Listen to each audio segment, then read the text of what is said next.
Hello' everyone, welcome back to my channel. পুনৰবাৰ নতুন এটি ভিডিঅ'লৈ সকলোকে স্বাগতম জনাইছোঁ। যদি প্ৰথমবাৰৰ কাৰণে এই চেনেলটোলৈ আহিছে তেতিয়াহ'লে চেনেলটো ছাবস্ক্ৰাইব কৰি ল'ব, লগতে কাষত থকা বেল আইকনটো প্ৰেছ কৰি দিব, যাতে ভিডিঅ'সমূহ আপলোড হোৱাৰ লগে লগে ন'টিফিকেশ্যন পাই যায়। গতিকে পলম নকৰি ভিডিঅ'টো ষ্টাৰ্ট কৰোঁ আহক। প্ৰথম মহৎলোকৰ বাণীটো হৈছে, ভীৰুৰ দৰে জীয়াই থকাতকৈ বীৰৰ দৰে মৃত্যুবৰণ কৰাই শ্ৰেয়। মহাত্মা গান্ধীয়ে কৈছিল। নেক্সট, প্ৰকৃত শিক্ষাই মানুহৰ মৰ্যাদা বঢ়ায়, তদুপৰি ই আত্মসন্মানো বৃদ্ধি কৰে। ডক্টৰ APJ আব্দুল কালামে কৈছিল। ইয়াৰ পিছৰ মহৎলোকৰ বাণীটো হৈছে, সিদ্ধান্ত ল'ব নোৱাৰা মানুহতকৈ দুৰ্ভগীয়া আন কোনো নাই। উইলিয়াম জেমছে কৈছিল।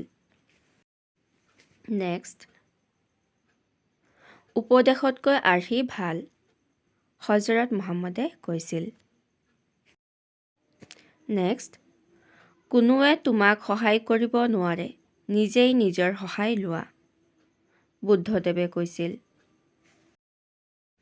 নেক্সট, অহিংসাই পৰম ধৰ্ম, মহাত্মা গান্ধীয়ে কৈছিল। নেক্সট, পৰিস্থিতিয়ে মানুহ সৃষ্টি নকৰে, মানুহে পৰিস্থিতিৰ সৃষ্টি কৰে, পণ্ডিত জৱাহৰলাল নেহৰুৱে কৈছিল। নেক্সট, মূৰ্খই আশ্চৰ্য প্ৰকাশ কৰে আৰু জ্ঞানীয়ে প্ৰশ্ন কৰে, বেঞ্জামিন ডিজৰেলীয়ে কৈছিল। নেক্সট, কৰ্মৰ মাজতহে জীৱনে পূৰ্ণতা লাভ কৰে, বেইলীয়ে কৈছিল।